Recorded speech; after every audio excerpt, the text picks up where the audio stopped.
Welcome back into the Rowdy Studio. I'm Stephen Levine. This is Tom Vandervoort, and we reconvened to talk about Kurt Busch in the aftermath of what happened on Sunday. How many times have we sat down here and talked about a Kurt Busch incident? Right. And it's been a lot. And in this case, he's suspended from this weekend's activities at Pocono and Texas, for that matter, because it's a series-wide suspension.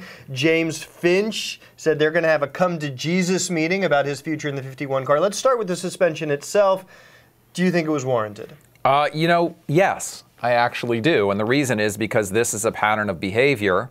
And when you treat people the way that he has repeatedly in the past, to say it's detrimental to stock car racing, I think, is accurate. So this is an attempt by NASCAR to say this kind of behavior, while we'll give you some leeway, it's not indefinite. It's not an indefinite amount. This is a repeat offender, if you will, so he gets suspended. Well, 2 points. First of all, he was already on probation, so they had to escalate the consequences. Second of all, while he may not have exactly threatened physical violence, he certainly danced around the idea of threatening physical violence, and I think that takes it to another level. People say, well, Tony Stewart didn't get suspended when he punched a photographer, but that was many years ago, and in the COT era, NASCAR has indicated that they are going to take the bull by the horns, and their penalties are going to be more severe. It's very simple, which is, this is a repeat offender in this type of area. That's just the basic bottom line.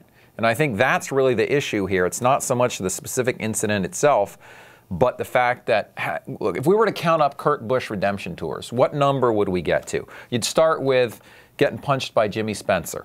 And Kurt came back at Bristol the next week and you kind of felt like he was saying, okay, I've learned a little lesson here. I'm going to change my behavior, do things a little bit differently. And then he had the incident in Arizona. He lost his ride with Roush Racing, went to Penske. That was another redemption tour. Then he got into it with Roger Penske on the radio. And that, right, he loses his ride at Penske due to some incidents last year.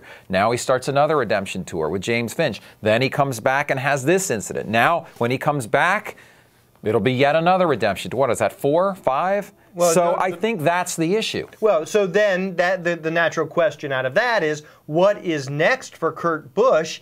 It is hard for me at this point to see him getting a marquee ride in the NASCAR Sprint Cup Series. If he's jeopardizing his relationship with Phoenix Racing, yeah, then, you know, what's left for him? If he had come out this year, look, talent always gets you another chance, right? But maybe not always. Maybe not in an indefinite number. If he'd come out this year, ran free through the year, performed well, his talent level's going to show up behind the wheel. If he'd had a clean year off the track, then, and I think even the incident with Ryan Newman, that didn't have to be a big thing. You know, right. That could have been a misunderstanding. He wasn't the instigator. No, not after getting out of the race car, right. So I think even that wouldn't have been a big deal. But what this shows is, here's a guy who maybe can't control himself. And if you're an owner, now you're like, gosh, I don't know. Well, if you're an owner and there are a very limited number, you are jeopardizing your relationship with your sponsor, and that's the bottom line. It's not about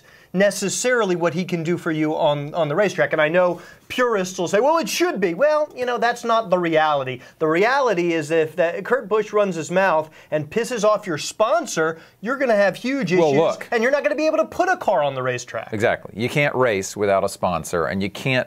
It's too tough to get a sponsor and to keep a sponsor these days. So you really can't afford to bring a negative into the relationship from the beginning. Well, you just can't. Does he have enough time with half a season left to redeem himself once again? Look, first of all, there aren't that many good seats available at one of the top 4 or 5 teams. There just aren't, okay? So Joe Gibbs Racing, hey, maybe that was a possibility. I don't think it is anymore.